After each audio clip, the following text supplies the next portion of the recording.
شیطان بعض لوگوں کے ذہنوں میں یہ وسوسہ ڈالتا ہے کہ میں تو دین کے قریب ہو رہا ہوں، اللہ کے قریب ہو رہا ہوں، اور مجھ پر آزمائشیں کیوں آ رہی ہیں؟ سنو سبحان اللہ، اللہ کے حبیب علیہ الصلوۃ والسلام کی کیا شان ہے۔ اعلیٰ حضرت ایسے ہی نہیں کہتے کہ میں نثار تیرے کلام پر، ملی یوں تو کس کو زبان نہیں، وہ سخن ہے جس میں سخن نہ ہو، وہ بیاں ہے جس کا بیاں نہیں۔ میرے آقا نے کم و بیش 1450 سال پہلے یہ مسئلہ سالو کر دیا۔ حضرت سیدنا سعد بن ابو وقاص رضی اللہ تعالیٰ عنہ فرماتے ہیں کہ میں نے عرض کی یا رسول اللہ صلی اللہ تعالیٰ علیہ وسلم، سب سے زیادہ مصیبتیں کن لوگوں پر آئیں؟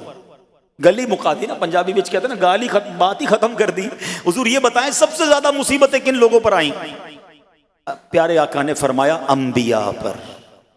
اللہ اکبر، اللہ کے سب سے قریب تو انبیاء ہیں نا، انبیاء پر، پھر ان لوگوں کے بعد جو لوگ بہتر ہیں، پھر ان کے بعد جو بہتر ہیں۔ سنو اب اگلا جملہ، بندے کو اپنی دینداری کے اعتبار سے مصیبت میں مبتلا کیا جاتا ہے۔ اگر وہ دین میں سخت ہوتا ہے اس کی آزمائش بھی سخت ہوتی ہے، اگر وہ دین میں کمزور ہوتا ہے تو اللہ عز و جل اس کی دینداری کے مطابق اسے آزماتا ہے۔ بندہ مصیبت میں مبتلا ہوتا رہتا ہے یہاں تک کہ اس کے دنیا میں ہی اس کے سارے گناہ بخش دیے جاتے ہیں۔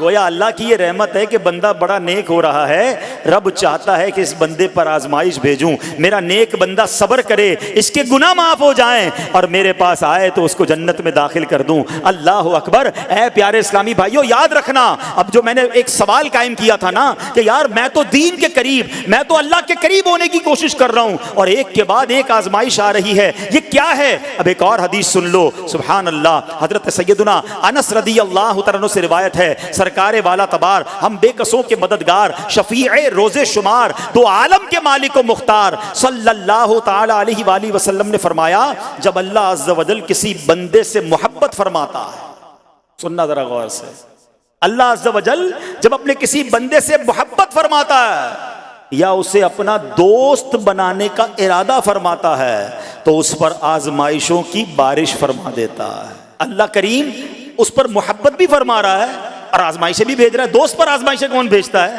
دوست کو تو راحتیں ڈالی جاتی ہیں۔ ہائے ہائے، اب یہی تو امتحان ہے، یہی تو چیک ہے۔ سنو، نبی پاک فرماتے ہیں جب اللہ اس پر آزمائش بھیجتا ہے نا، وہ بندہ اپنے رب کو پکارتا ہے، اے میرے رب عز و جل، تو اللہ فرماتا ہے میرے بندے تو جو کچھ مجھ سے مانگے گا میں تجھے عطا فرماؤں گا، تو جلد ہی تجھے دے دوں گا اور اسے تیری آخرت کے لیے ذخیرہ کر دوں گا۔ سبحان اللہ۔ یعنی اللہ والوں کو آزمایا جاتا ہے، ان کے درجات بلند کیے جاتے ہیں، ان کے گناہ معاف کیے جاتے ہیں۔ تو اے میرے پیارے اسلامی بھائیوں، کبھی بھی یہ ذہن میں خیال مت لانا کہ یار میں دین میں قریب آ رہا ہوں، میری آزمائشیں بڑھ رہی ہیں۔ سمجھ لو امتحان شروع ہو گیا ہے، ٹیسٹ شروع ہو گیا ہے، اب اس ٹیسٹ میں مجھے کامیاب ہونا ہے اور اللہ کے مزید قریب جانا ہے۔ زندگی میں جو گناہ ہو گئے ہیں یہ میرے گناہوں کا انشاءاللہ کفارہ بن جائے گا، میرے درجات کی بلندی کا سبب بن جائے گا۔ اللہ سے عرض کرنا، اے مولا میں تیری رضا پر راضی، میں تیرے فیصلوں پر راضی، اب تک جو دیا تھا تو نے دیا تھا، یہ سب کچھ تیرا ہے۔ اے رب جب تو واپس لے گا میں اس پر راضی۔ جب یہ ثابت قدمی نصیب ہو گئی پھر دیکھو غیب کے خزانوں سے کیسا آپ کے دل پر سکینہ اترے گا، پھر کیسا آپ پر رحمتوں کا نزول ہوگا۔ تو اے میرے پیارے اسلامی بھائیوں، مصیبتیں آ چکی اور آنے بھی والی ہیں، پہلے ذہنی طور پر تیار رہنا، مگر صبر کرنا۔ یہ چند دنوں کی، چند گھنٹوں کی، چند لمحوں کی مصیبت ہے مگر یہ تمہارے درجات کو بلند کر دے گی۔ رب کریم صبر کرنے والوں کو پسند فرماتا ہے۔